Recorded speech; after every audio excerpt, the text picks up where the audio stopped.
여러분 안녕하세요. 경제학장 박사입니다. 자, 혹시 사업을 시작한다면 우리 회사를 얼마나 크게 만들어야 할까? 이런 고민 한 번쯤 해보지 않을까요? 오늘은요, 기업이 먼 미래를 내다보고 내리는 바로 이 중요한 결정, 장기 생산 비용에 대해서 한번 쉽고 재밌게 파헤쳐 보겠습니다. 이걸 이해하면요, 왜 어떤 회사는 어마어마하게 커지고 또 어떤 회사는 작게 유지되는지 그 비밀을 알 수 있게 될 겁니다. 자, 그럼 강의 시작해 볼까요? 자, 상상의 나래를 한번 펼쳐봅시다. 여러분이 아이스크림 회사를 새로 차리는 거예요. 그럼 제일 먼저 무슨 고민부터 하게 될까요? 아마도 공장을 도대체 얼마나 크게 지어야 하지? 바로 이 질문일 겁니다. 작게 시작해서 시장 반응을 좀 볼까? 아니면 처음부터 그냥 크게 투자해서 시장을 확 휘어잡을까? 이 결정이 바로 우리 회사의 운명을 좌우하는 첫 번째 단추가 되는 거죠. 자, 이 고민을 풀려면요, 우리 경제학에서 아주 중요한 개념 두 가지, 바로 단기와 장기의 차이를 알아야 해요. 슬라이드 왼쪽을 한번 보세요. 자물쇠가 딱 걸려있죠? 단기라는 건 공장 크기처럼 한 번 정하면 바꾸기 어려운 고정된 요소가 있다는 뜻이에요. 하지만 오른쪽, 장기로 가면요, 이야기가 완전히 달라집니다. 모든 게 열려 있어요. 마치 설계도를 백지에서 새로 그리듯이 공장 규모부터 기계 종류까지 모든 걸 바꿀 수 있는 가변적인 시간, 그게 바로 장기입니다. 네, 맞습니다. 여기서 진짜 중요한 포인트는 장기라는 게 그냥 오랜 시간을 뜻하는 게 아니라는 거예요. 경제학에서 말하는 장기는요, 기업이 모든 생산 조건을 백지 상태에서 제로 베이스로 다시 설계할 수 있는 일종의 전략 계획 기간이라고 생각하면 훨씬 쉽습니다. 그럼 이 중요한 전략, 어떻게 짜야 가장 효율적일 수 있을까요? 좋습니다. 그럼 우리 아까 얘기했던 아이스크림 공장 예시로 다시 돌아가서요, 이 전략적인 선택을 실제로 어떻게 하는 건지 한번 구체적으로 들여다보죠. 우리 앞에 세 가지 다른 크기의 공장이라는 선택지가 놓여 있다고 상상해 보는 거예요. 자, 여러분, 이 그래프에 집중해 주세요. 오늘 내용의 핵심이 바로 여기 다 들어 있습니다. 복잡해 보인다고 겁먹지 마세요. 아주 간단하니까요. 우리 아이스크림 회사가 선택할 수 있는 게 소형, 중형, 대형 이렇게 딱 세 가지라고 해볼게요. 지금 보이는 이 U자 모양 커브 3개 있죠? 이게 바로 각각의 공장에서 아이스크림 하나를 만드는 데 드는 평균 비용, 그러니까 단가를 보여주는 거예요. 생산량이 너무 적거나 너무 많아도 비효율적이라 비용이 올라가고 딱 최적의 지점에서 비용이 가장 낮아지기 때문에 이런 U자 모양이 나오는 거죠. 자, 그럼 여기서 퀴즈 하나 내볼게요. 우리 회사가 하루에 딱 Q만큼의 아이스크림을 만들고 싶어요.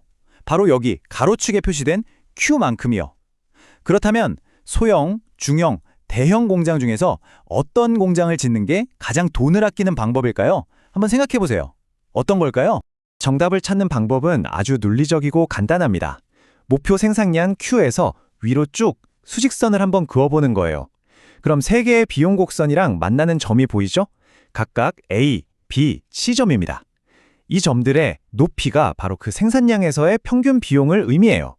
자, 눈으로 한번 보세요. A, B, C 중에 어떤 점이 제일 낮게 있나요? 그렇죠. B점이 제일 아래에 있죠? 그 말은 뭐다? 바로 중간 크기 공장을 선택했을 때 아이스크림 하나 만드는 비용이 가장 싸다는 뜻입니다. 아주 합리적인 결정이죠. 자, 그런데 여기서 이런 질문을 하는 학생이 있을 수 있어요. 교수님, 잠깐만요.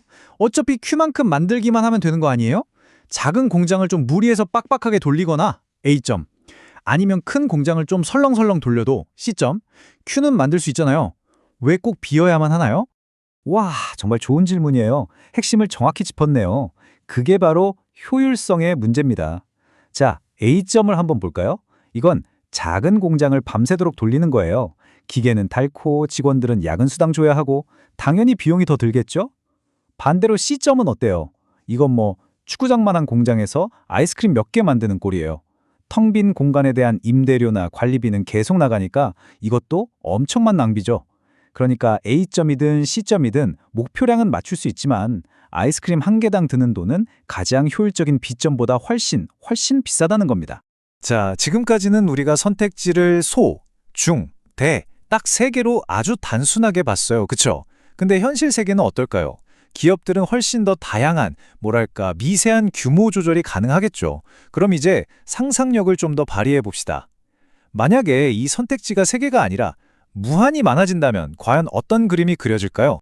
그러니까 소형과 중형 사이에도 수십, 수백 개의 다른 크기가 있을 수 있다는 거죠. 자, 이렇게 선택 가능한 공장의 크기가 거의 무한대에 가깝다고 생각해보면 이 수많은 비용 곡선들이 모여서 과연 어떤 하나의 최종적의 그림을 만들어낼까요? 자, 바로 여기서 정말 재밌는 마법 같은 일이 벌어집니다. 상상해보세요. 이 화면에 수백, 수천 개의 U자 곡선들이 빽빽하게 그려져 있는 거예요. 그럼 우리는 뭘 하면 되냐면 모든 생산량 수진에서 가장 아래쪽에 있는 점, 즉 비용이 가장 싼 점들만 콕콕콕 찍어서 하나의 선으로 부드럽게 연결하는 겁니다. 그럼 어떻게 될까요?